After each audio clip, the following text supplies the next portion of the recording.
Hello guys, this is part 3 of Street Demon 625 Advanced Tuning and Troubleshooting.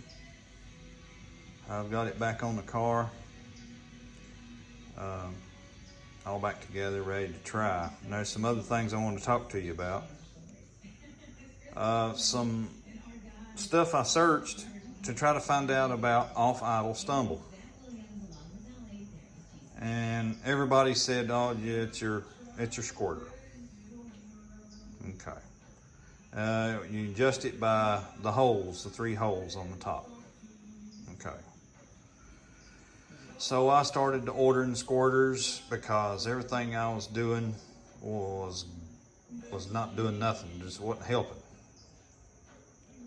And again, the AFR gauge, air fuel ratio gauge, showed me what I was doing. Guys don't go in much detail about what you need, and this is what I've learned. If you got a squirter on it, and this one's got a 31 squirter, come that way, right down in there. Okay, now what I've learned is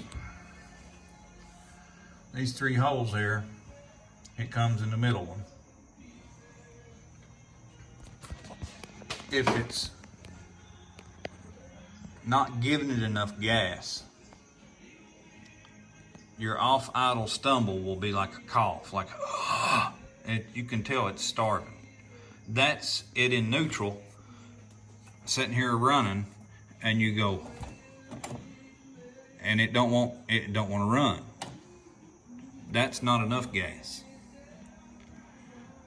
Now, if your squirter's too big, or you've got it like here in the upper hole, and it's giving it too much gas, it'll run perfect sitting here. You rev it up, it revs up. You know, oh man, I got this fixed. You get out on the highway, you easing out, letting it warm up, and then it warms up, and then you punch it, and it just falls flat on its face, just like it's shut off, and then wide open, big jerk. That's too much gas. Sitting here idling, the motor can overcome the gas, and you can't tell it. When you get it out on the road and you get it under a load, move my hand out of the way, then things start showing up. So I was going bigger and bigger and bigger, and then when I put that gauge on this thing, and I seen that the gauge showed it, it would go like to 10 and stumble and then take back off. So I ordered a 28 and put it in, and it done the opposite. It wasn't taking gas when you was sitting here in neutral, so I went ahead and drove it to see what it'd do. And when I would punch it, AFR gauge would shoot plumb up to 16, 17 and start spitting, sputtering. The thing will tell you what's going on. So I come back, put the 31 back in it, and I put it in the bottom hole, and it still had the spit and sputter sitting here idling. So I moved it to the top hole, and it's running fine.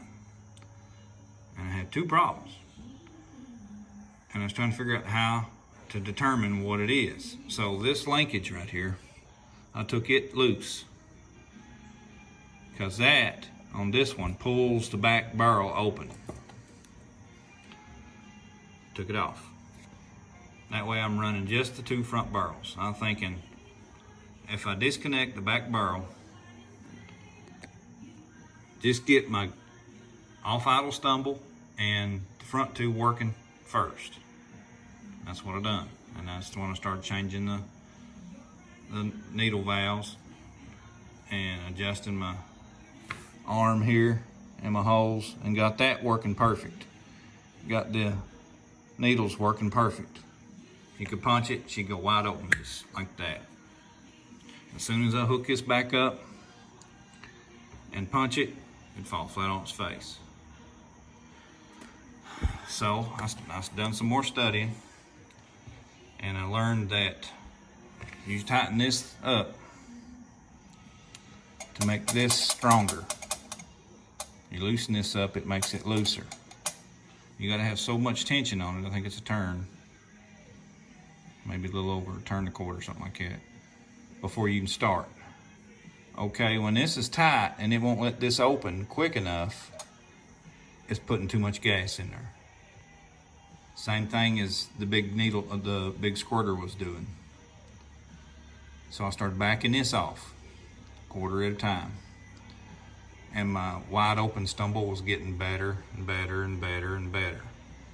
Well, I got to where I got down to that one turn and I was afraid to go anymore. And then I realized, hey, the main jets is feeding this. So that's why I went ahead and took the top off and dropped the size of my jets down so I can get my adjustment back to where it should be. Instead of cranking this all the way out and having this and where it's just laying down in here fluttering, I went with the smaller jets because it was dumping too much gas. Now this thing, I get it right, it should just open up crisp and clean and run exactly like they designed it to. And the AFR gauge was showing me that it was dropping down an 11. And it was where I hadn't adjusted this even more. So getting the smaller jets in it, that will give me more adjustment now. I know I'm close. There might be guys out there that's going through the same stuff I am. There's not much anybody discuss about this. I hope this helps. If you like it, please subscribe. Give me a thumbs up button, ring that bell. I'm gonna try to do these videos as often as I can. Let you know later, I'll put a video out how she does. Thank you guys.